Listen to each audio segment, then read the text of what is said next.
mengucapkan terima kasih dulu kepada teman-teman yang sudah bersedia hadir meluangkan waktunya di tengah kesibukannya. Mungkin ada yang masih ngoreksi, mempersiapkan P5,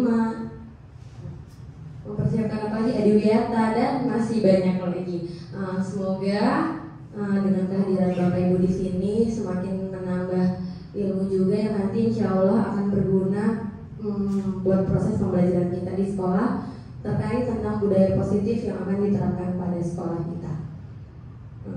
Selanjutnya, susunan acara pada kali ini adalah yang pertama pembukaan, yang kedua sambutan, yang ketiga pengimbasan, yang keempat tanya jawab, dan yang kelima penutup. Yang pertama langsung saja untuk membuka acara kita pada siang hari ini, supaya kita diberi kelancaran, ada baiknya kita berdoa terlebih dahulu menurut agama dan kepercayaan masing-masing. Berdoa dimulai.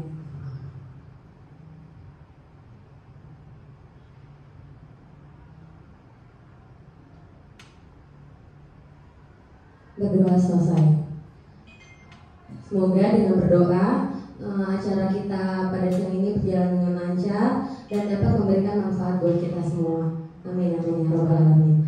Melangkah acara selanjutnya adalah sambutan yang akan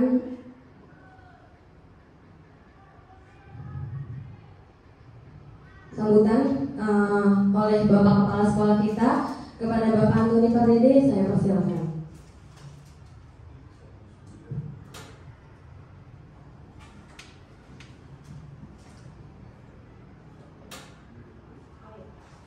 Baik, terima kasih. Assalamualaikum warahmatullahi wabarakatuh. Selamat siang, salam sehat, salam sejahtera buat kita semua. Yang saya hormati Bapak Ibu Wakil, baik bidang kurikulum maupun bidang kesiswaan. Juga yang saya hormati rekan-rekan Bapak Ibu guru yang menjadi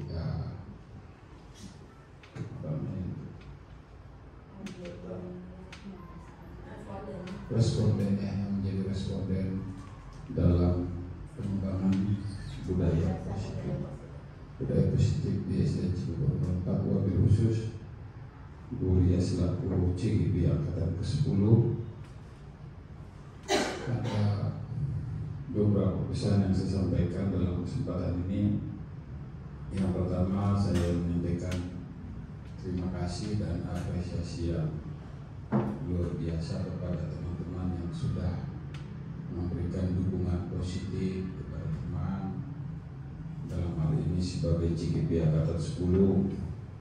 Sekalipun ada beberapa teman di sini yang mungkin sudah kadaluarsa tidak bisa lagi daftar CGP, tapi tetap semangat memberikan kontribusi positifnya mendukung teman-teman. Hal ini mungkin perlu kita teruskan, kita contoh dalam hal kegiatan apapun saja. Dari saya memberikan motivasi sekaligus sambutan buat teman-teman. Semoga kegiatan ini bisa berjalan dengan baik dan rekan-rekan bisa mengikuti sampai tuntas. Demikian, kurang lebihnya mohon maaf. Assalamualaikum warahmatullahi wabarakatuh. Waalaikumsalam warahmatullahi wabarakatuh. Terima kasih Bapak atas arahan dan bimbingannya. Insya Allah ilmu-ilmu yang banyak sekali saya dapatkan di program Guru Penggerak ini bisa saya terus konsisten untuk menjalankannya dan mengimplementasikannya dalam sekolah saya, dan dapat mengimbaskan juga ke teman-teman, karena sebenarnya Cibubur 04 itu bukan hanya satu orang, tapi banyak kan. Seluruh warga sekolah ketika bisa bersatu padu, insya Allah visi yang sudah ditetapkan sama sekolah kita akan tercapai. Jadi saya juga minta dukungannya, bukan hanya sekedar dukungan. Mudah-mudahan apa yang sudah saya pelajari di sini bukan berarti saya sudah bisa ya. Saya cuma berbagi apa yang sudah saya pelajari di program Guru Penggerak. Harapannya Bapak Ibu juga jadi semakin menambah ilmu juga seperti saya. Jadi kita sama-sama yuk dimulai dari kita sendiri dulu. Motivasi itu datang sebenarnya dari kita. Harusnya awalannya dari kita, bukan dari orang lain atau bukan dari keadaan sebenarnya. Ketika motivasi itu sudah muncul dari dalam diri kita, mudah-mudahan kita bisa menjadi contoh buat orang lain dan orang lain tergerak juga untuk melakukan perubahan seperti kita. Amin. Amin. Selanjutnya, kayaknya tegang ya. Tegang nggak? Soalnya diem aja saya jadi bingung nih. Oke, karena pertemuan ini bersifat diskusi ya Bapak Ibu, jadi ada kesepakatan di ruang diskusi ini. Yang pertama adalah berpartisipasi penuh, saling menghargai dan menghormati, kesempatan berpendapat, serta mengikuti diskusi dengan perasaan gembira. Jadi ini kan saya melihat masih tegang ya sebenarnya, kayak tenang aja, ini tidak ada pertanyaan-pertanyaan yang harus Bapak Ibu jawab dengan benar. Nggak ada, di sini cuma kesempatan berpendapat. Siapa tahu justru ide-ide dan gagasan itu muncul dari Bapak Ibu nih. Justru ide-ide terbaik muncul dari teman-teman yang ada di sini. Selanjutnya, pada kesempatan kali ini saya akan menyebarkan pemahaman dan penerapan pengalaman budaya positif di sekolah yang sudah saya pelajari di modul 1.4 pada program pendidikan guru penggerak. Oke, ada pun latar belakangnya adalah seperti yang kita ketahui, tujuan pendidikan menurut Ki Hajar Dewantara yaitu menuntun segala kodrat yang ada pada anak agar mereka dapat mencapai keselamatan dan kebahagiaan yang setinggi-tingginya baik sebagai manusia maupun sebagai anggota masyarakat. Menuntun segala kodrat, di sini ada kodrat alam dan kodrat zamannya. Kodrat alam itu adalah kodrat yang ada pada dirinya, sedangkan kodrat zaman itu pengaruhnya adalah terhadap lingkungan si anak itu sendiri itu bagaimana, dan disitulah peran kita menuntun, bukan menuntut anak, supaya harapannya mereka bisa tumbuh menjadi pribadi yang berguna bagi dirinya sendiri pada khususnya dan anggota masyarakat. Dengan demikian, untuk mencapai semua itu, sekolah harus mampu menciptakan kenyamanan dan memberikan kemerdekaan untuk hidup dan berkembang bagi peserta didik sesuai kodratnya dengan membiasakan setiap warga, khususnya peserta didik melakukan budaya positif. Insya Allah budaya-budaya positif yang ada di sekolah kita sudah terus berjalan, konsisten berjalan, dan diharapkan itu akan menjadi tumbuh menjadi karakter-karakter pada peserta didik kita. Jadi bukan hanya karakter-karakter itu muncul bukan hanya ketika ada gurunya saja, tapi ketika tidak ada gurunya mereka ternyata tidak memiliki karakter itu. Nah, balik lagi intinya kita harus memotivasi intrinsik yang ada dalam mereka, motivasi dalam diri mereka.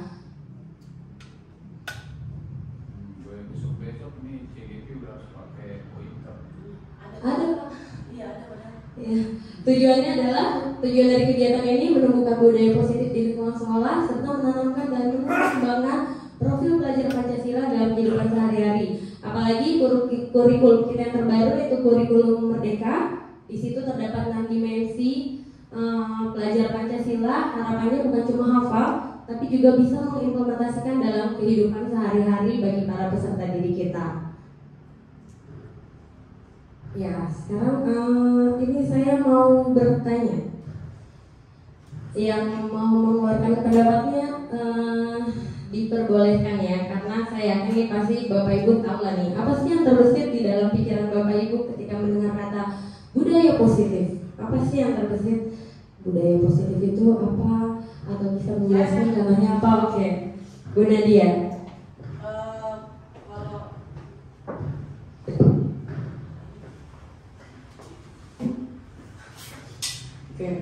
Kalau menurut saya budaya positif itu, ini yang saya nggak tahu sih sebenarnya apa, cuman yang menurut saya kalau budaya positif itu udah kebiasaan baik, maksudnya kebiasaan yang baik yang nantinya jadi terus menerus dilakukan gitu, tapi yang baik-baik gitu. Datang ke sekolah tepat waktu, piket, terus mengajar di kelas tanpa meninggalkan kelas gitu.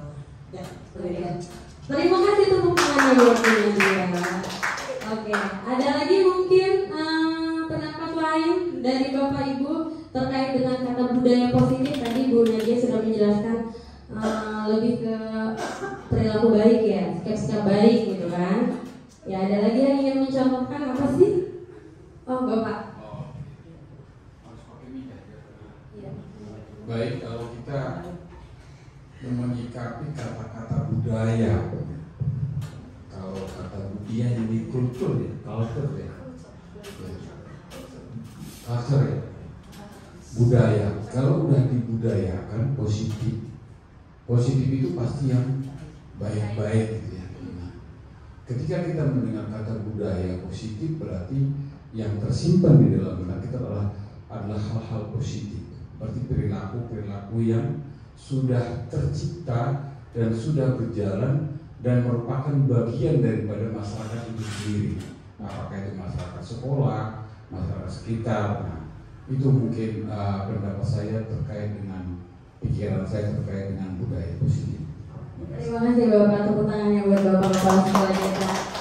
Oke, budaya positif di sini kaitannya adalah perilaku positif ya yang bisa kita terapkan di sekolah kita di sini tuh contohnya banyak banget dari pembiasaan-pembiasaan yang sudah kita lakukan dari hari Senin upacara mungkin kan tidak ada istilahnya pasti ada tujuan dari adanya pembiasaan-pembiasaan tersebut, apalagi Senin sampai Jumat pembiasaannya pun berbeda-beda, tujuannya juga berbeda-beda.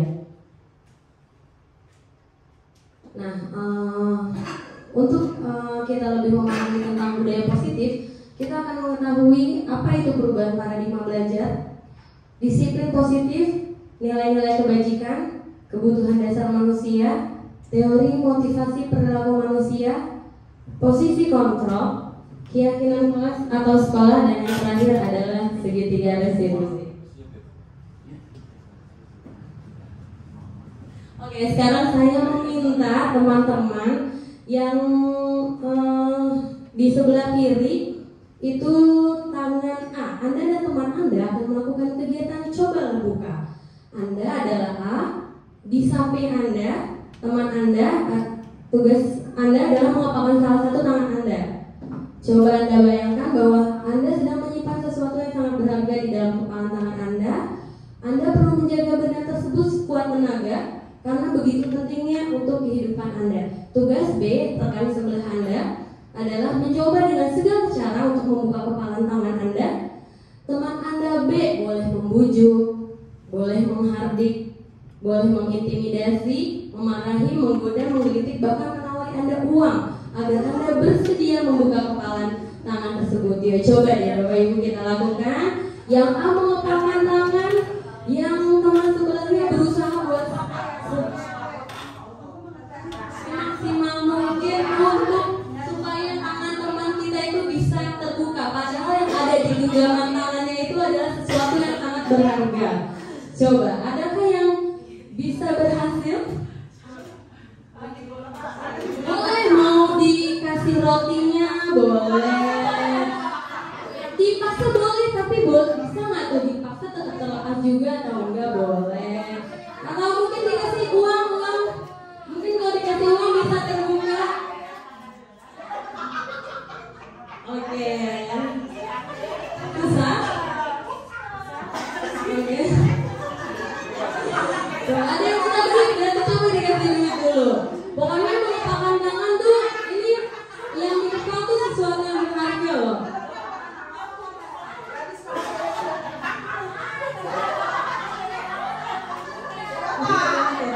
Oke. Sekarang saya mau minta apa ya? Ininya teman-teman. Tadi siapa yang genggaman tangannya tidak terbuka? Oke, coba Bu Ita ceritakan kenapa tidak mau dibuka sama Bu Ita? Karena saya membawa sesuatu yang berharga dan saya tidak mau direbut kebahagiaan saya. Oke, kira-kira usaha-usaha apa saja yang sudah dilakukan Bu Ian agar kepalan tangan Bu Ita itu bisa terlepas? Menggelitik, Enggak juga? Enggak. dipukul, Dicubit-cubit. Oh, ini kasih hadiah enggak? belum dibuka. Oh, makanya belum dibuka. Kalau dikasih hadiah mau dibuka? Tergantung. Oke, itu adalah ilustrasi sebenarnya. Di sini siapakah yang sesungguhnya memegang kontrol, yang menutup kepalan tangan atau yang berusaha dengan segala cara untuk membuka kepalan tangan rekannya. Jadi ini diibaratkan kepalan tangan itu adalah murid. Jadi yang berusaha buat membuka kepalan tangan itu adalah kita sebagai guru. Nah, sebenarnya ketika kita ingin mengubah seorang murid, kita tidak bisa sebenarnya. Kontrol itu sebenarnya ada pada diri murid itu sendiri, bukan kita sebenarnya. Karena sejadinya mereka memegang kontrol. Kalau mereka tidak mau melakukan sesuatu, walaupun kita bujuk sedemikian rupa, itu tidak akan terpengaruh kepada mereka. Mungkin nanti akhirnya akan terpengaruh kalau dikasih hadiah, itu pun perubahan itu hanya dalam jangka pendek, tidak dalam jangka panjang. Jadi begitupun juga dengan anak murid kita. Sebenarnya kita tidak bisa nih, ayo kamu, mungkin kita harapannya ayo bersih-bersih tanpa harus disuruh. Sebenarnya harusnya dari kesadaran diri mereka sendiri. Mereka harus paham, oh kebersihan itu gunanya apa ya buat mereka. Buat yang mereka paham itu buat diri mereka sendiri dulu. Karena percuma nanti ada kan kejadian sering ya, ketika ada wali kelasnya, mungkin anaknya bisa anteng diam. Ketika tidak ada wali kelasnya, kira-kira anaknya seperti apa ya? Bapak Ibu bisa diceritakan nggak di kelas seperti apa? Bu ya coba mungkin guru masa. Kalau kelas saya sih kalau nggak ada gurunya biasanya anak-anak yang lari-lari. Lari-lari, tapi kalau ada saya sih Oke, kelas 1 ya. Jadi kalau nggak ada gurunya itu lari-lari. Berarti sebenarnya itu belum tumbuh motivasi dalam diri anak murid kita. Karena mungkin mereka melakukan mungkin diam di kelas itu karena takut sebenarnya sama guru. Karena takut dihukum, karena takut nanti diberi sanksi sama gurunya, bukan karena atas kesadaran diri mereka sendiri. Nah, itulah peran kita, bagaimana kita bisa menumbuhkan motivasi internal yang ada pada diri anak murid kita. Itu tantangannya sebenarnya. Oke, pergeseran paradigma teori kontrol yang dikemukakan oleh Dr. William Glasser. Yang pertama adalah ilusi guru mengontrol murid. Nah, itu yang tadi saya jelaskan. Padahal sebenarnya itu bukan guru yang mengontrol murid, tapi murid itu sendiri yang mengontrol dirinya sendiri. Yang kedua, ilusi bahwa semua penguatan positif, efektif, dan bermanfaat. Mungkin efektifnya hanya jangka pendek, untuk jangka panjang itu belum terbukti. Lalu ilusi bahwa kritik dan membuat orang merasa bersalah dapat menguatkan karakter. Justru mungkin sebaliknya, bukan menguatkan karakter, tapi malah mereka merasa diri mereka tidak berharga dengan adanya kritik tersebut. Lalu ilusi bahwa orang dewasa memiliki hak untuk memaksa. Sekali lagi, anak didik kita itu bukanlah kertas kosong yang bisa kita isi atau gambar sesuai kemauan kita, tapi peserta didik kita itu sebenarnya sudah memiliki potensinya masing-masing. Tugas kita lah yang menuntun mereka agar apa yang potensi yang ada dalam diri mereka itu bisa keluar. Maksudnya mereka bisa semaksimal mungkin mengembangkan kompetensi mereka. Nah, ini kita tuh tahu dulu tuh adanya stimulus respon gitu ya. Nah, sedangkan sekarang kita harus berubah nih dari paradigma stimulus respon ke pendekatan teori kontrol yang tadi sudah saya jelaskan sebelumnya. Kalau dulu stimulus responnya adalah semua kebutuhan kita itu sama, padahal sejadinya kebutuhan tiap anak itu berbeda-beda. Lalu yang kedua, semua orang melihat yang sama. Belum tentu ternyata semua orang melihat yang sama, karena setiap orang memiliki gambarannya yang berbeda-beda. Mungkin ketika saya melihat Bu Bekti, Bu Bekti sifatnya lembut sekali, mungkin karena dia orang Jawa, lemah lembut. Mungkin menurut pendapat Bu Nadia tidak seperti itu. Jadi itulah, setiap orang memiliki gambaran berbeda-beda. Bagaimana sekarang kita bisa mengubah paradigma kita yang tadinya stimulus respon menjadi pendekatan teori kontrol. Ya, mari memahami lebih dalam apa itu disiplin positif. Disiplin positif, kira-kira ada yang tahu nggak ya? Disiplin itu sebenarnya berasal dari bahasa apa ya? Ada yang tahu? Oke, disiplin itu berasal dari bahasa Latin yang artinya disiplina, yang artinya belajar.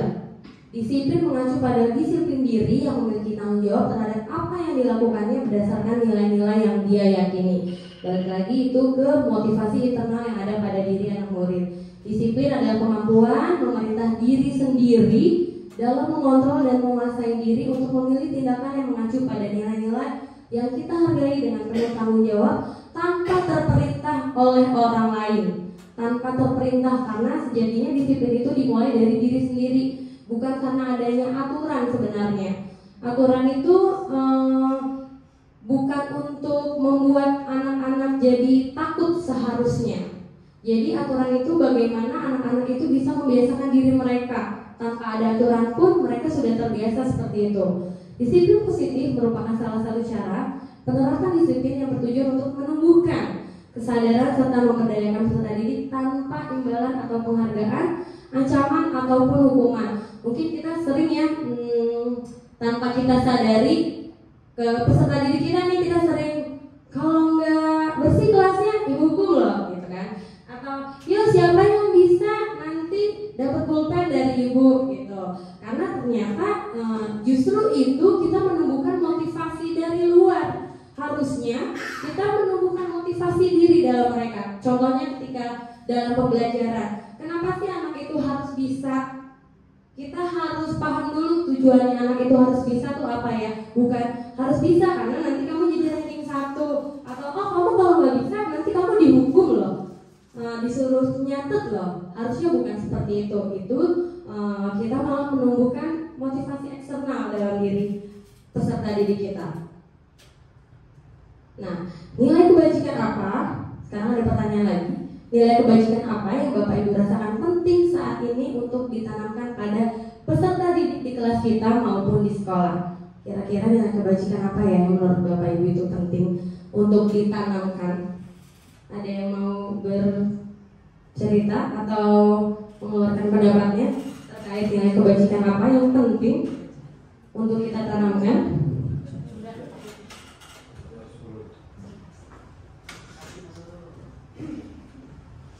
Pertama, menurut saya kejujuran. Karena kalau muridnya yang jujur, ditanamkan kejujuran pada seorang murid, maka ada ataupun tidak ada nyawa ikhlas atau gurunya di dalam kelas, maka anak-anak murid tersebut sudah memiliki karakter yang baik. Yang kedua, mungkin tanggung jawab. Nah, tanggung jawab ini menurut saya perlu juga ditanamkan untuk murid-murid, untuk peserta didik kita, agar mereka tumbuh menjadi anak-anak yang lebih dewasa. Mungkin cukup sekian. Oke, baik, terima kasih untuk pertanyaannya buat Pak Surur. Tadi Pak Surur sudah menjelaskan ya, nilai kebajikan yang menurut Pak Surur penting untuk ditanamkan pada peserta didik kita itu adalah yang pertama adalah kejujuran. Ya, kan kalau di slogan-slogan ketika kita ujian, kejujuran yang utama ya, kejujuran yang utama. Dan yang kedua tadi adalah tanggung jawab. Bagaimana kita bisa menumbuhkan tanggung jawab pada diri peserta didik kita ketika mereka melakukan sesuatu, apa ya, tanggung jawabnya. Mereka juga harus berpikir nih, ketika mereka melakukan kesalahan, sebaiknya bukan hukuman seharusnya yang kita kasih, tapi kita mengajak mereka untuk mencari solusi dari permasalahan yang mereka hadapi. Jadi bukan hukuman, karena mungkin selama ini terkesannya kalau anak salah dihukum, padahal ternyata itu salah besar ya gitu. Jadi saya juga akhirnya belajar banyak. Saya tuh di kelas tuh tadinya ada reward. Ternyata reward itu penghargaan pada anak itu tidak sepenuhnya baik. Jadi ada nih, misalkan Bu Ita saya kasih penghargaan karena sering aktif di dalam kelas. Bu Yaya enggak. Nah, Bu Yaya itu nanti akan muncul nih sifat tidak percaya diri dia, atau sifat ya udah Bu Ita mah emang pintar, kalau saya mah nggak bisa. Justru malah tidak menumbuhkan motivasi semangat belajar. Insecure, benar, insecure pada diri peserta didik kita. Nah, nilai-nilai kebajikan itu sendiri adalah nilai-nilai yang disepakati bersama lepas dari suku bangsa, agama, bahasa maupun latar belakangnya. Di sini di profil pelajar Pancasila terdapat 6 dimensi yang sudah kita tumbuh kembangkan, insya Allah kepada peserta didik kita. Berkepentingan global, bergotong royong, kreatif, bernalar kritis, mandiri, beriman, bertakwa kepada Tuhan Yang Maha Esa dan berakhlak mulia. Harapannya adalah peserta didik kita bukan hanya bisa menjawab soal-soal saja tentang penerapan profil pelajar Pancasila, tapi bisa mengimplementasikannya dalam kehidupan mereka di kelas, di sekolah, di rumah maupun di lingkungan sekitar. Kayaknya tegang ya. Saya pengen briefing dulu, boleh nggak? Diri ya Bapak Ibu. Yuk diikutin ya.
Udah lebih rileks ya Bapak Ibu, kayaknya mungkin dari Pak Aldo baru datang, apa kita ulang ya sekali lagi? Ulang, oke. Pak Aldo sendiri? Oke, ya Pak Aldo di depan, Pak Aldo.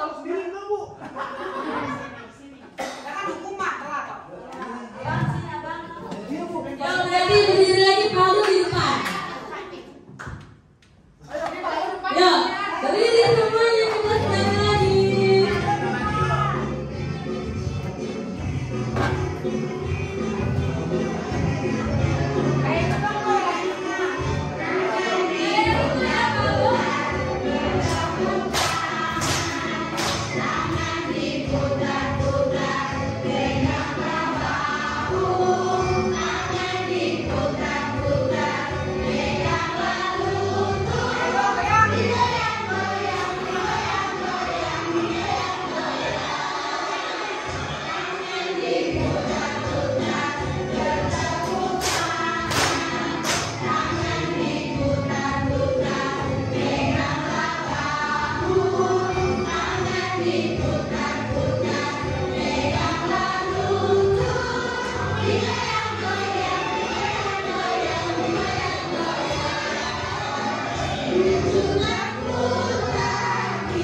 Joget-joget ya.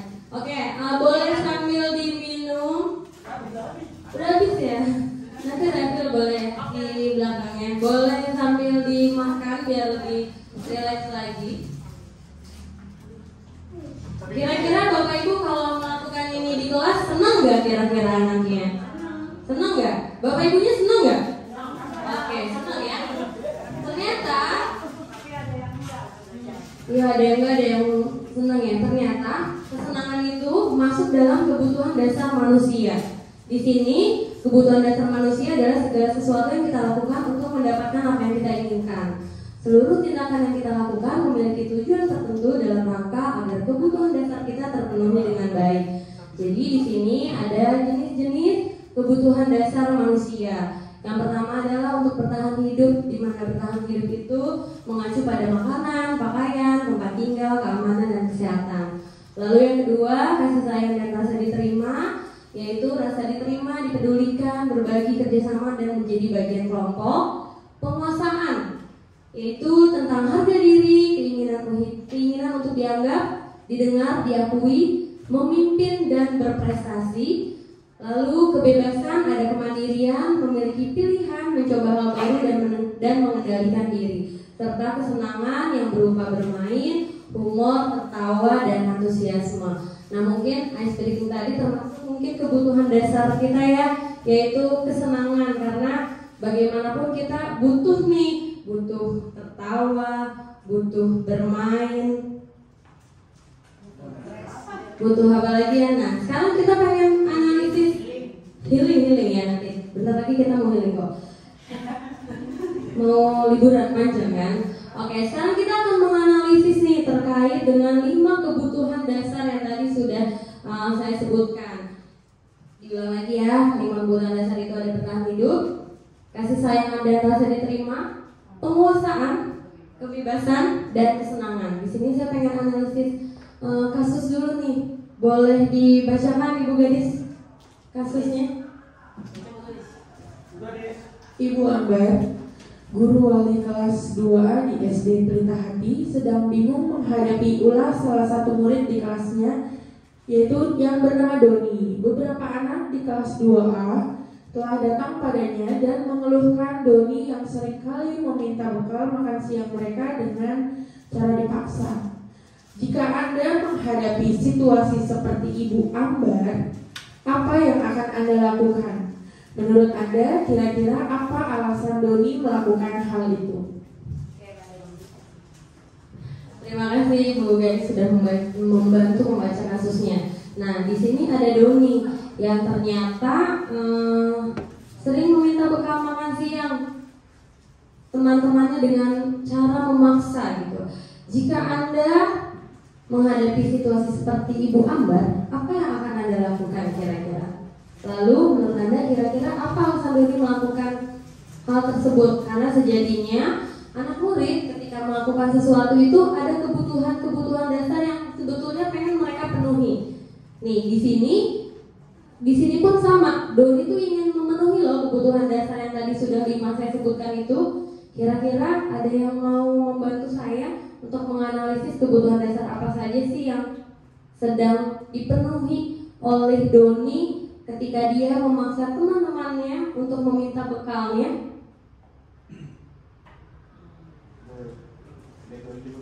Kenapa? Oh, balik lagi. Oke, balik lagi ya. Nih, ternyata dari perilaku Doni itu di sini tuh Doni ingin memenuhi 5 dasar kebutuhan Doni tersebut. Ada yang bertahan hidup, kasih sayang, penguasaan, kebebasan, dan kesenangan.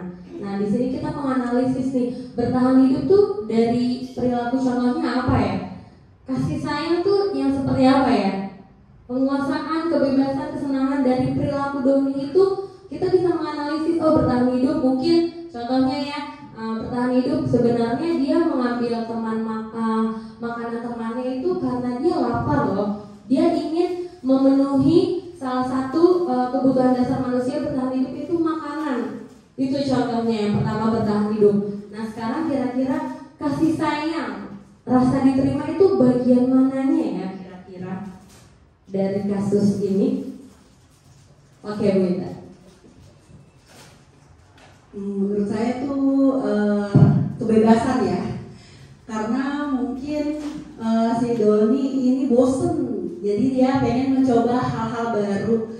Jadi mungkin dia dibekelinnya nugget dulu, jadi dia pengen mencoba makanan teman-temannya yang lain gitu. Oh gitu, oke bagus.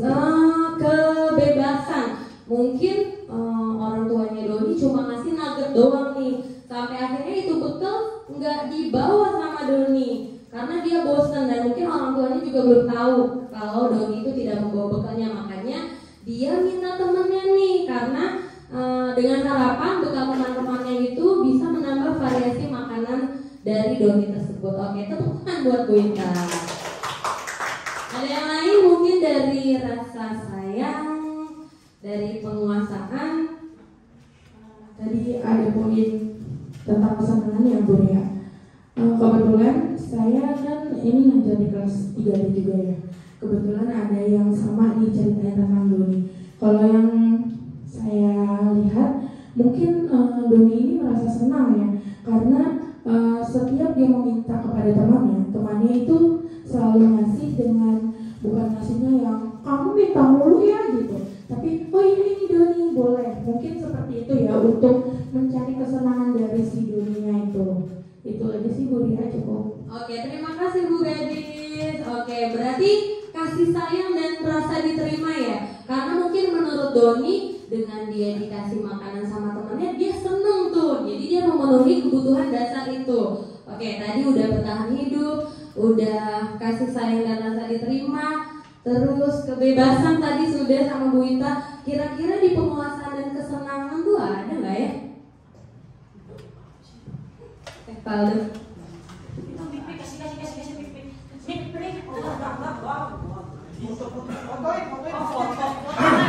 Baik, nama saya Ronaldo dari STM 4. Jadi Bapak ada kamera ini akan diunggah di channel YouTube. Saya ingin menjawab tentang dari penguasaan ya.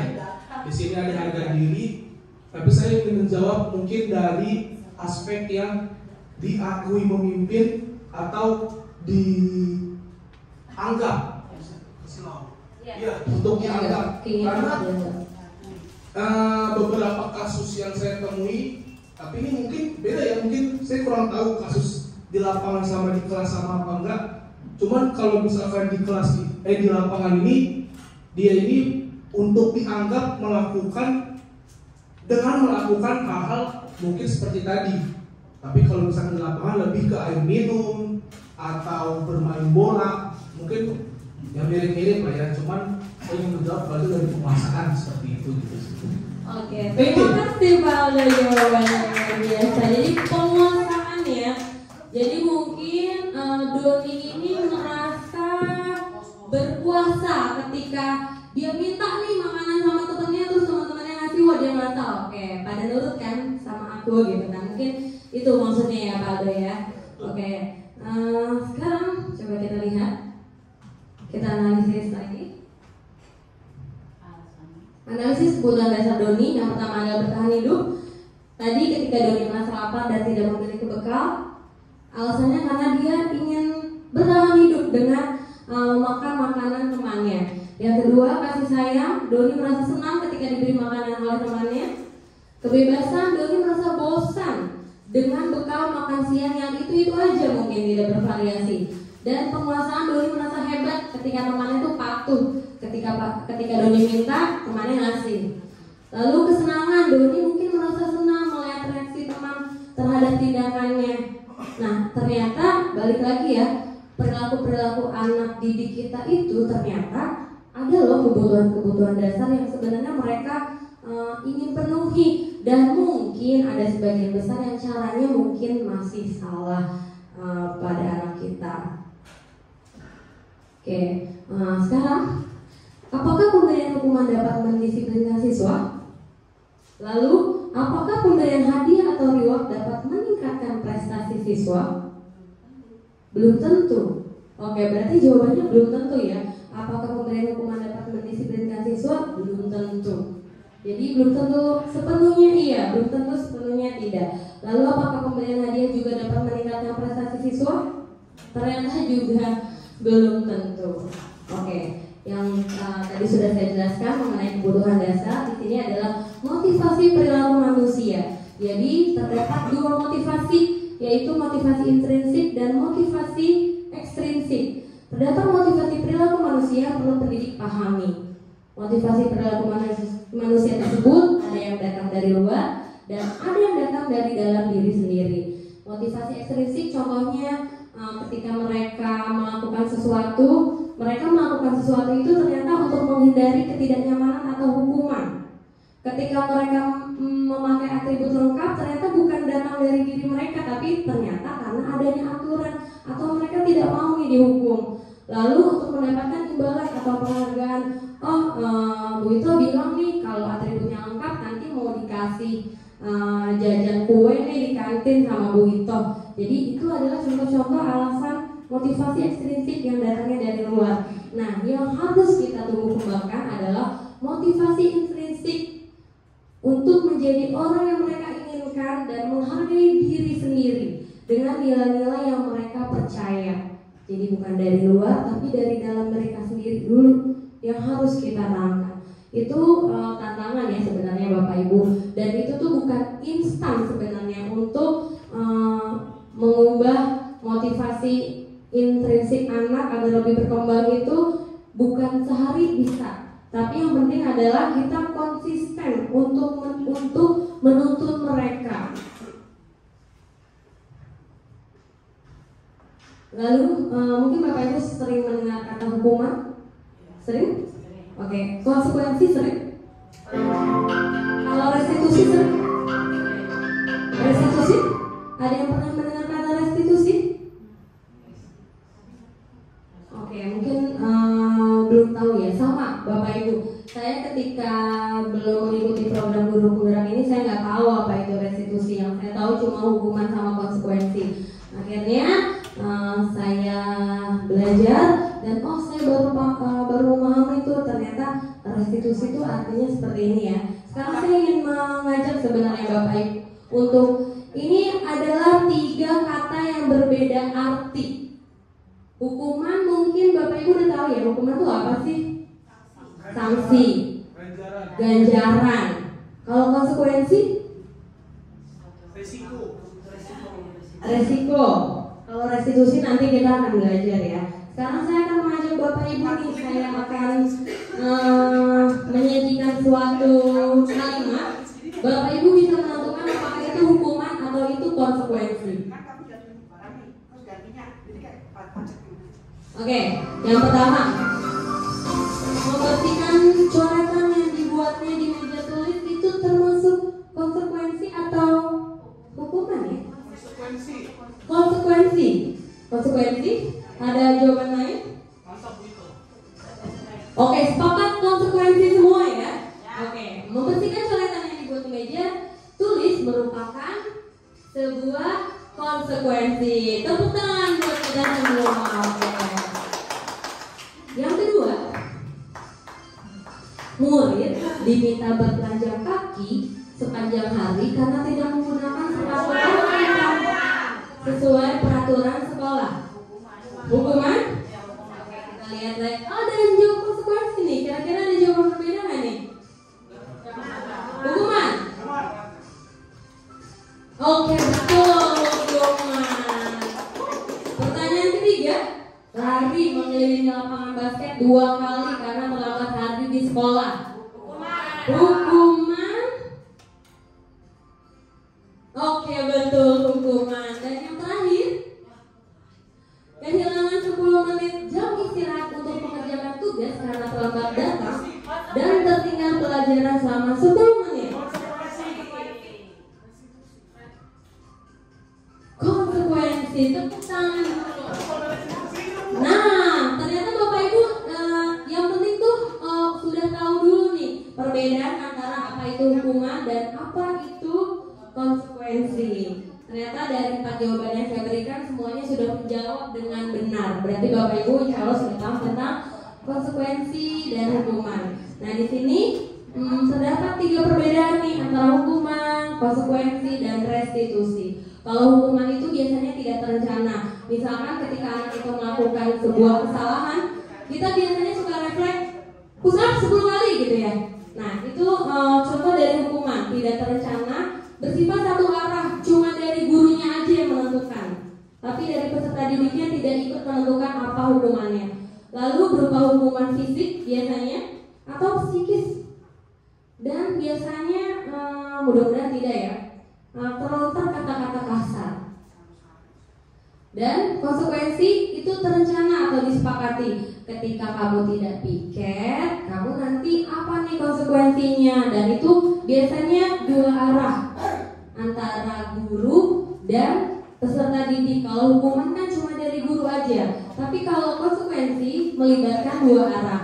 Dan murid tetap dibuat tidak nyaman, tetap diberi efek jera juga, ada hukumannya juga. Nah, kalau restitusi adalah proses menciptakan kondisi murid untuk memperbaiki kesalahan sehingga mereka bisa menjadi pribadi yang mandiri dan bertanggung jawab. Tapi tidak ada hukuman di sini.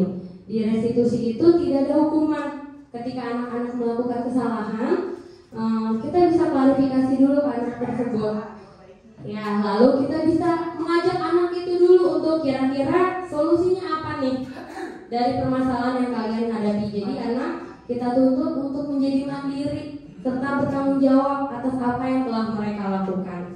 Jadi harapannya nanti ke depan ketika kita menemui anak yang mungkin memiliki masalah, kita bisa menggunakan restitusi nih tanpa hukuman.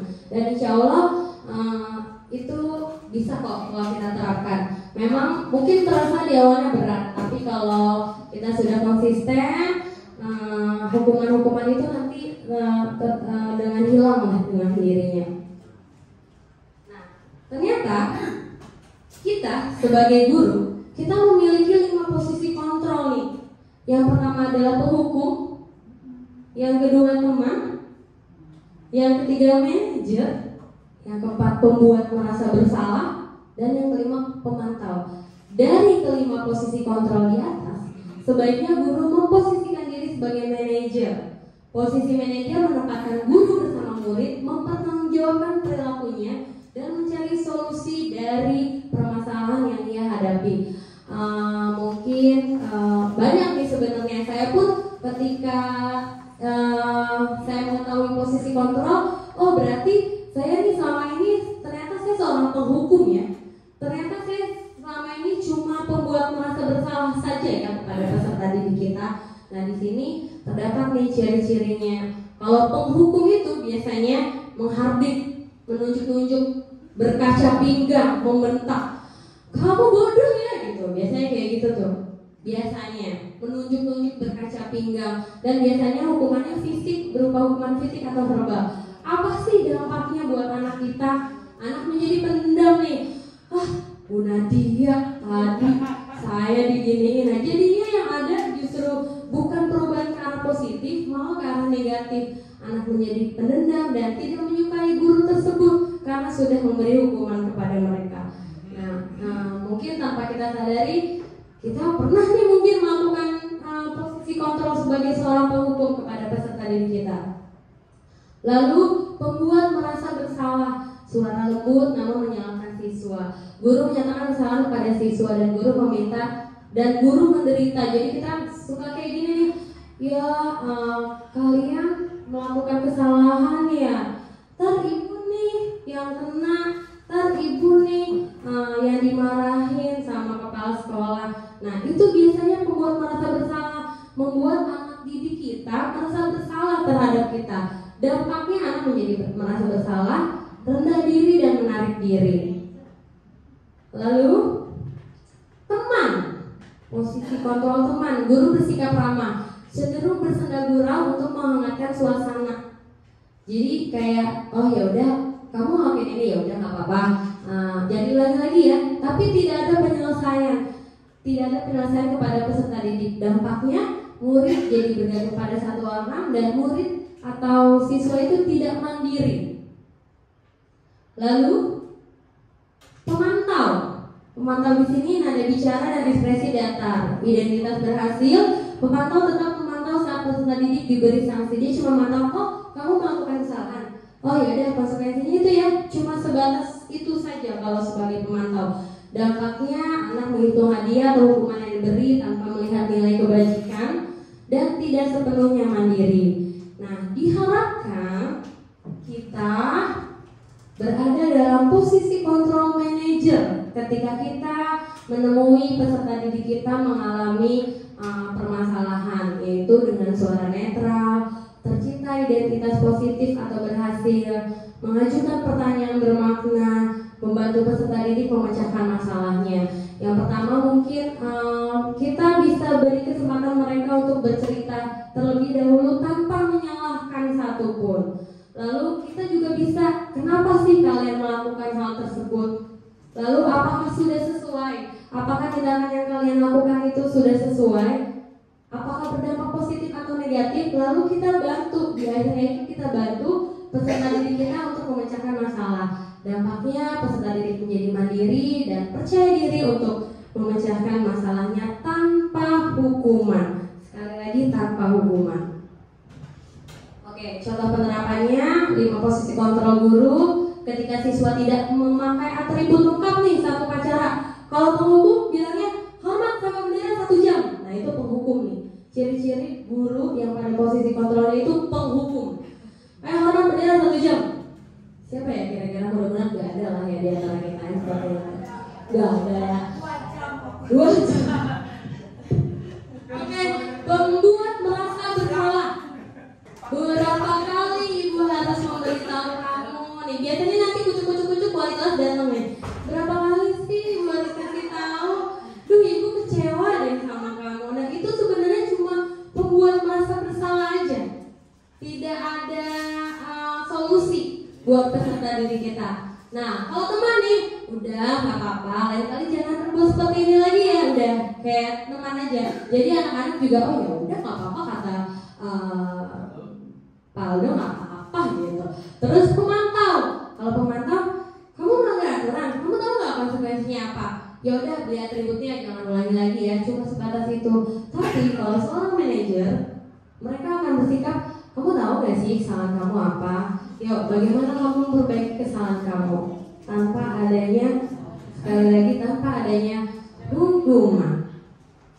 Nah, hukuman itu nantinya akan tidak ada lagi ketika kita sudah menerapkan juga salah satu inti budaya positif, yaitu keyakinan kelas. Sekarang saya bertanya dulu nih, apa sih sebenarnya perbedaan antara peraturan kelas dengan keyakinan kelas? Ada yang tahu? Kira-kira sama nggak sih peraturan kelas sama keyakinan kelas tuh? Beda? Oke, beda. Kira-kira apa sih bedanya? Peraturan kelas sama keyakinan kelas? Boleh. Di sini kan tidak ada salah atau benar.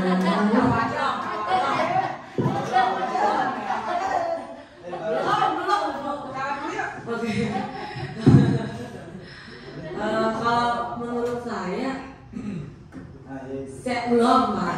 Saya nggak tahu sih sebenarnya beda apa, tapi kok kayak agak beda gitu. Kalau peraturan kelas kayak dibuat bisa berbarengan tapi lebih ke satu arah gitu. Kayak ke murid aja nih gitu. Kamu nggak boleh terlambat, kamu nggak boleh nyontek, kamu nggak boleh. Tapi kalau keyakinan kelas, misal kayak kita sepakat ya di kelas tuh kita ke toiletnya misal jam istirahat mau ibu baik pun ataupun kamu misal atau sepakat ya kita nggak boleh makan di kelas, ibu atau kamu kita nggak boleh kita makan di kelas gitu. Saya sih nggak pernah ya. Oke, terima kasih Bu Nadia. Tadi intinya pokoknya ada kesepakatan ya. Kalau peraturan kelas itu biasanya dibuatnya oleh guru nih, udah ditempel. Biasanya. Kalau keyakinan kelas, kita mengajak murid-murid kita terlebih dahulu berdiskusi dulu. Kalian ingin kelas kalian itu seperti apa ya? Oh, kelasnya pengennya yang nyaman Bu. Oh, kelasnya yang bersih Bu. Nah itu tuh ada kesepakatan dulu. Ketika kalian menginginkan kelas seperti ini, apa sih yang harus kita lakukan? Nah ini bisa kita bentuk dari keyakinan kelas ini. Nah peraturan itu dibuat oleh guru dan bersifat satu arah. Itu tadi ya Bu Nadia. Jadi nggak usah takut salah. Di sini yang penting mengungkapkan dulu. Ternyata benar kan apa yang ada di pikiran Bu Nadia. Yang kedua adalah keyakinan dibuat berdasarkan kesepakatan oleh guru dan siswa dan bersifat universal. Nah di sini pembentukan keyakinan kelas sifatnya abstrak berupa pernyataan universal dibuat dalam pernyataan yang positif, jadi tidak ada kalimat negatif di dalamnya. Misalkan ketika kita pengen kelas kita tidak berisik, kata tidak berisik itu sebenarnya bisa diganti loh dengan kata apa ya? Tidak berisik.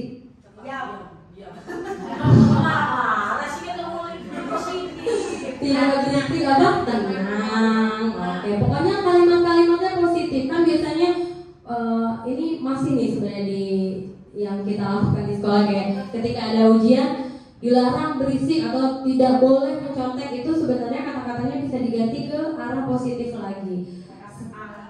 Ya, harap tenang. Terus sedikit saja agar mudah diingat, sesuai dengan kondisi kelas dan sekolah sehingga mudah diterapkan semua warga sekolah dan melibatkan seluruh warga kelas saat membuat keyakinan kelas ini. Jadi nanti di tahun ajaran nanti, yuk kita bareng-bareng sama peserta didik kita tanya dulu nih harapan mereka ketika mereka ada di kelas tuh, mereka menginginkan proses pembelajarannya seperti apa sih. Nah dari situ kita bisa buat nih sama-sama keyakinan kelas sama anak-anak.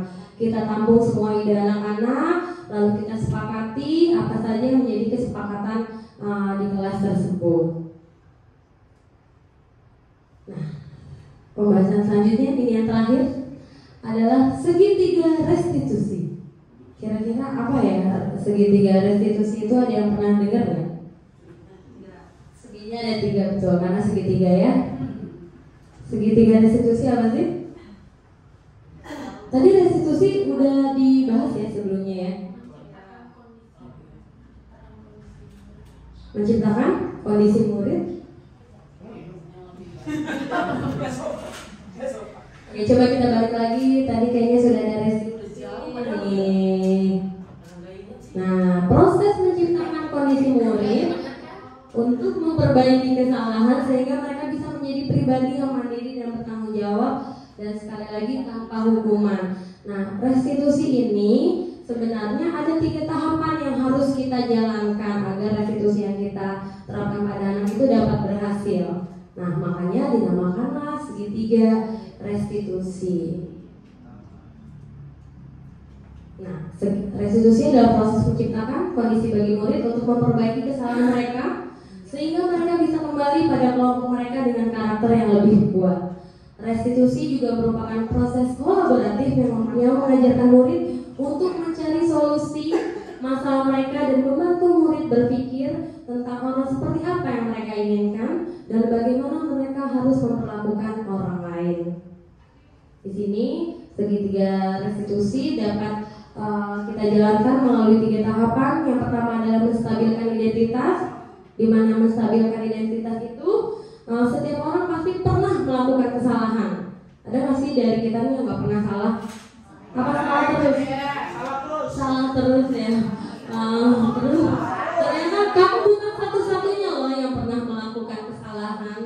Itu adalah tahapan dari menstabilkan identitas. Ketika kita sudah menstabilkan identitas, kita tuh validasi tindakan yang salah. Kita bisa menanyakan kepada murid kita, apa sih kamu punya alasan apa sih melakukan hal tersebut?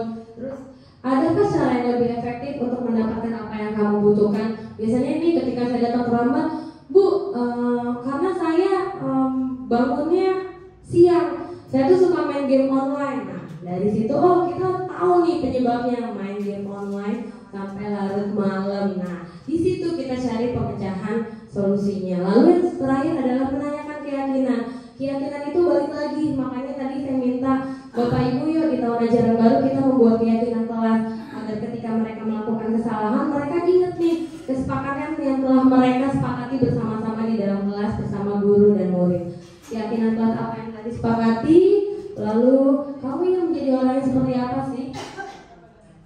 Nah, di sini tahapan segitiga restitusi, menstabilkan identitas, validasi tindakan yang salah, dan yang terakhir adalah menanyakan keyakinan. Jadi ketika saya belajar tentang segitiga restitusi, akhirnya saya tahu nih tahapan-tahapan dalam penyelesaian masalah pada peserta didik kita. Jadi nggak boleh kita langsung, kamu salah kayak gini. Harusnya kita memberikan kesempatan kepada mereka untuk berbicara, untuk mengungkapkan apa sih alasan mereka melakukan tindakan tersebut. Lalu yang terakhir adalah apakah mereka bisa mencari solusi. Kita bimbing mereka untuk mencari solusi dari permasalahan yang mereka hadapi. tujuan agar murid tersebut bisa menjadi pribadi yang mandiri serta bertanggung jawab. Nah, ini contoh ilustrasi kasus. Aska dan Rafli terlibat perkelahian saat jam istirahat. Aska tidak dapat mengendalikan emosi karena mendengar perkataan Rafli yang mengejek dirinya. Di sini coba kita tonton dulu ilustrasi kasusnya.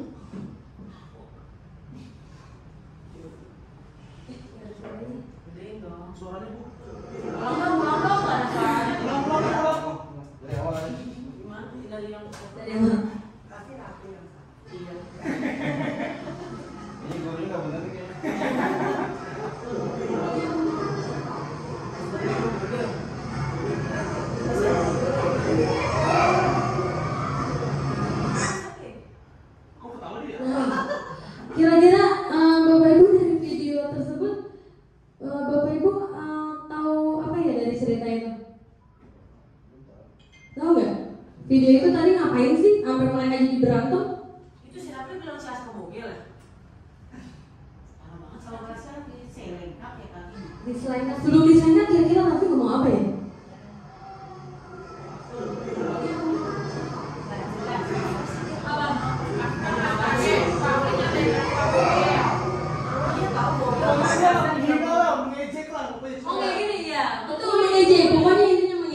Jadi dalam ilustrasi kasus itu ini jam istirahat nih ceritanya. Aska sama Alki itu lagi ngobrol. Datanglah Rafli, Deva dan Rizky. Ketika Rafli lewat di samping Aska, Rafli bilang ke teman-temannya, "Ih, Aska bau, Aska bau." Oh, bukan bogel. Bukan bogel. Aska bau. Ternyata Aska mendengar itu dan dia tersulut nih emosinya. Makanya akhirnya dia nyelengkat kakinya Rafli, dan Rafli juga akhirnya tersulut juga emosinya. Jadilah mereka berdua berantem. Kira-kira kalau kita menggunakan segitiga restitusi dalam penyelesaian masalah ini, kira-kira kita ngapain dulu nih? Tanya dulu lagi pada ngapain nih? Musyawarah Dulu nih. Selamaan dong. Nih, ibu dulu nih, kalian berantem nih gitu ya. Terus berantem nih, terus apa tuh? Tadi itu namanya harus siapa? Fondasi identitas. Terus apa lagi kira-kira? Boleh back dulu nggak?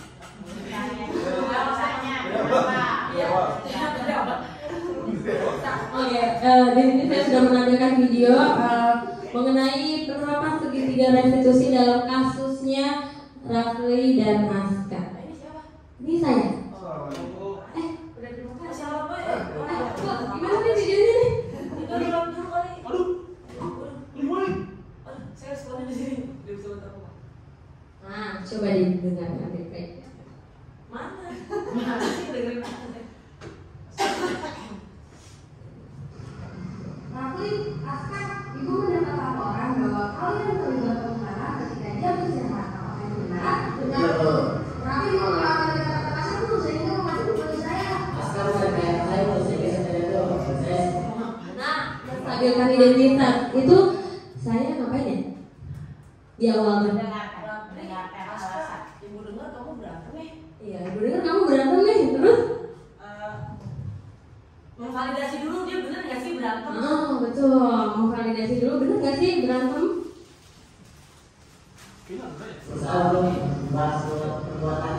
Tenang. Ibu meminta kalian untuk menstabilkan emosi kalian terlebih dahulu, sehingga kalian bisa bercerita tanpa rasa amarah.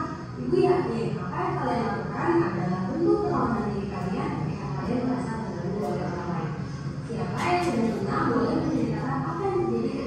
Nah, tadi ada ungkapan, ada kata-kata dari Guri ya yang menyatakan mungkin kalian melakukan itu tuh untuk pembelaan diri kalian ya, ketika kalian mungkin merasa diri kalian terancam, dan itu termasuk dari tahapan restitusi yang mana ya? Yang kedua. Yang mana coba? Kan setiap kesalahan, setiap orang pasti mempunyai kesalahan. Itu termasuk di menstabilkan identitas, betul. Ini masih menstabilkan identitas nih. Betul, saya sudah emosi.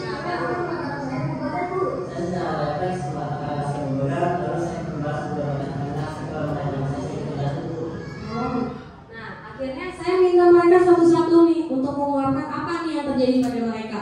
Aska ngaku akhirnya, Aska ngelengkat kakinya Rafli karena Aska mendengar Rafli mengatakan kalau Aska itu bau. Lalu Rafli akhirnya tersulut emosi karena kenapa harus diselengkat gitu kan. Nah itu adalah termasuk validasi tindakan yang salah. Betul sekali. Mungkin ibu juga akan sampaikan apa yang akan kalian lakukan jika ibu berada dalam posisi tersebut. Ibu yakin kalian berbuat seperti itu tanpa alasan ya? Iya bu, saya jadi bisa diam aja. Berarti memang saya bukan bu. Saya pun juga berarti mau karena setelah menanyakan saya jatuh. Ya, ibu yakin yang kalian lakukan adalah bentuk lawan diri kalian jika kalian merasa diganggu dengan orang lain. Sekarang ibu bertanya kepada kalian, apakah sikap kalian tersebut sudah sesuai dengan kesepakatan kelas yang kita sepakati? Tidak bu. Kira-kira kesepakatan apa yang kalian ambil? Saling menghargai dan menghormati teman bu. Sikap saling menyayangi dan teman. Ya betul. Menurut kalian, apakah sikap saling menghargai, sikap saling menghormati, dan sikap saling menyayangi dan teman itu penting untuk kalian? Penting bu. Nah, setelah kita validasi tindakan yang salah, kita menanyakan kepada mereka apakah sudah sesuai dengan keyakinan yang sudah kita sepakati. Tadi kan peserta didiknya menyatakan tidak sesuai nih atas tindakan yang mereka lakukan. Jadi apa yang akan kalian lakukan agar kejadian tersebut tidak terulang kembali? Saya berjanji tidak akan dengan kata yang mengintai atau mengganggu. Saya juga akan belajar menghentikan emosi saya dulu. Dan sekalian anak ibu bisa. Nah, kita mengajak nih peserta didik kita untuk nih gimana nih supaya ini tidak terulang kembali. Akhirnya Rafli ngomong nih karena sebenarnya dimulai dari Rafli. Rafli di situ ngomong kalau dia akan mengendalikan perkataannya nih supaya tidak melukai teman. Dan Aska juga bilang dia akan mengendalikan emosi juga nih. Nah di situ sebenarnya sudah tercapai tuh pemecahan masalah dari peserta didik kita. Pelajaran dari kesalahan yang telah kalian buat. Jadi apa langkah selanjutnya yang akan kalian lakukan satu sama lain? Saya bilang kau Aska. Ya, saya juga minta maaf ya Ustaz. Karena saya menarik aku sehingga jatuh dan terluka. Saya akan menemani kamu terluka semoga kamu yang mengulangi. Baik, terima kasih ya saya. Baik, semoga selanjutnya kalian seperti itu ketika kalian menghadapi perkara di dalam ataupun di luar kelas. Ibu senang dengan kalian bisa saling memaafkan dan mau memperbaiki kesalahan kalian. Baik, Bu. Terima kasih Bu ya. Mohon maaf Rafli, tetap menjadi ya. Oke, di situ udah nih akhirnya mereka bisa saling memaafkan dan jadi tidak mengulangi kesalahan yang mereka lakukan. Jadi tadi segitiga restitusi itu dimulai dari apa, Bapak Ibu? Menstabilkan identitas itu contohnya ketika kita ngapain sih menstabilkan identitas? Nanya dulu validasi benar nggak sih kamu tuh? Itu validasi. Saya suka kecampur refleksi ya, mendorong siswa bahwa siswa tersebut melakukan kesalahan. Melakukan kesalahan, bahwa kesalahan itu sebenarnya wajar agar mereka tuh istilahnya tuh tidak dijudge dulu nih mereka salah, makanya kita stabilkan dulu identitasnya. Setelah itu apa? Validasi tindakan yang salah. Apa sih tindakan yang salah yang telah mereka lakukan? Apa sih alasannya, kita bisa tahu tuh. Terus yang terakhir menanyakan keyakinan itu berkaitan dengan kesepakatan kelas yang telah kita sepakati. Apakah sudah sesuai ya kalau kita berantem sama teman terus mengeluarkan kata-kata kasar kepada teman, apakah itu sudah sesuai dengan kesepakatan kelas yang kita hadapi. Nah Bapak Ibu, semoga kedepannya ketika kita menghadapi peserta didik yang memiliki masalah, kita dapat menerapkan segitiga restitusi itu di dalam kelas maupun di sekolah. Dimulai yuk dari sekarang, mungkin masih beneran nih, nggak apa-apa, kita belajar pelan-pelan dengan harapan jadi nanti seluruh warga sekolah itu akan tercipta budaya-budaya positif pada diri peserta didik. Yang penting kita konsisten, percaya aja kalau kita bisa kok menerapkan budaya positif itu sehingga sekolah kita bisa menjadi contoh panutan ketika ada orang yang jelas ya dari Cibubur 4, jadi karakter-karakter itu sudah terbentuk. Oke, selebihnya terima kasih telah mendengarkan pemaparan dari saya. Semoga bermanfaat, dapat menjadi tambahan ilmu buat Bapak Ibu guru. Saya juga minta pendapatnya nih Bapak Ibu, kira-kira apa sih yang Bapak Ibu dapat dari pemaparan saya yang lumayan panjang 51 slide ini. Kira-kira ada ilmu baru nggak sih yang Bapak Ibu dapatkan? Apa sih, ada yang ingin mengumumkan? Oke, tadi Baik, terima kasih Bu Ria atas ilmunya. Tepuk tangan dulu dong buat Bu Ria. Nah, jadi di sini saya senang sekali, ibaratnya kita dapat belajar gratis ya, dapat konsumsi pula. Oke, jadi yang saya dapatkan tentunya banyak sekali, yang dari pertama ya. Bagaimana kita bisa menyelesaikan masalah-masalah kita, terutama di kelas ya. Jadi dari beberapa kasus. Nah, kemudian apalagi yang terakhir ini kita belajar tentang segitiga restitusi, karena selama ini taunya ya, khususnya saya ya, mungkin bisa dibilang saya penghukum gitu. Ketika anak berantem paling ditanya kenapa, ini kok ini piket seminggu gitu kan. Nah, sekarang dengan adanya seperti ini, jadi saya bisa tahu bahwa ternyata selama ini apa yang saya lakukan kurang tepat ya. Mungkin sebaiknya saya menerapkan segitiga restitusi ini apabila terjadi kasus yang seperti ini, dan semoga nantinya kita semua juga bisa menerapkan apa ilmu yang sudah kita dapatkan di sini. Terima kasih.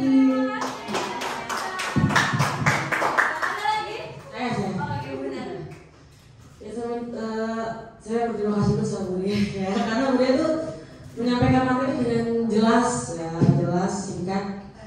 Ternyata ini tuh relate banget nih sama kehidupan sehari-hari, terlebih kita di kelas tinggi ya. Bahkan saya pribadi adalah guru yang terkenal tuh galak ya, penghukum ya. Bahkan kelas-kelas lain aja kalau punya masalah larinya ke saya, kelas lain kan. Kalau kelasnya berantem, manggilnya saya, karena ternyata segelap itu saya di mata anak-anak gitu. Banyak anak-anak yang ketika melihat saya pun mereka jadinya takut gitu, dan tanpa saya sadari itu ngebentuk mental mereka menjadi seperti yang tadi Bu Ria, pendendam seperti yang Bu Ria tadi jelaskan. Dan saya juga nggak mau terus begitu ya. Jadi mungkin kedepannya dari mulai besok dan seterusnya, kebetulan kan mau pelajaran baru ya, membuka kelas yang baru, mungkin saya akan menjadi bidadari dengan berprinsip kepada segitiga itu tadi, restitusi itu. Iya, 5 posisi kontrol tadi sebenarnya paling penting. 5 posisi kontrol tadi tuh benar-benar ternyata setiap perbuatan anak itu ada loh analisisnya gitu, dari setiap sudut yang saya tuh awam, makanya saya nggak tahu apa-apa, terus saya jadi tahu. Ya semoga kedepannya saya bisa menghadapi anak lebih sabar, dan teman-teman saya juga tidak melibatkan saya lagi. Jadi saya lebih dikenal dengan Ibu Guru Bidadari ya. Terima kasih Bu Ria. Oke, terima kasih Ibu Nadia Bidadari. Semoga posisi kontrol Bu Nadia nanti menjadi manajer, bukan jadi penghukum lagi ya buat anak-anak. Pasti ada lagi Bu ya. Kalau dari saya mendapatkan ilmu banyak sekali, terutama yang pertama itu adalah pentingnya punya kesepakatan kelas di awal, itu satu. Yang kedua, ternyata posisi saya sebagai guru selama ini masih kurang tepat, karena tadi kan yang harusnya kita sebagai manajerial ya, dalam komponen, dalam posisi kontrol secara menyeluruh. Nah, kemudian cara penyelesaian juga untuk setiap masalah yang ada dari peserta didik. Selanjutnya lagi untuk pembahasan mengenai segitiga restitusi. Dari sini kita pasti banyak ilmu baru, bahkan kata-kata baru yang tadinya belum dipahami. Iya betul. Oke. Terima kasih. Ternyata betul ya ada ungkapan tuh yang menyebutkan kalau semakin kita banyak belajar tuh justru kita semakin banyak tidak taunya gitu. Bukan jadi semakin banyak tahu. Jadi kita menyadari nih, dengan kita belajar ternyata kita belum tahu loh. Yang tadinya kita tidak tahu segitiga restitusi kita tahu, 5 posisi kontrol seorang guru kita tahu, kebutuhan dasar manusia kita tahu, bagaimana menumbuhkan motivasi intrinsik pada anak, insya Allah kita akhirnya tahu. Jadi yuk semangat Bapak Ibu untuk melakukan perubahan pada diri kita dulu agar kita bisa menuntut peserta didik kita agar mencapai tujuan pendidikan yang telah ditetapkan dari visi sekolah kita. Yuk tepuk tangan buat kita semua. Kurang lebihnya mohon maaf. Terima kasih. Wassalamualaikum warahmatullahi wabarakatuh.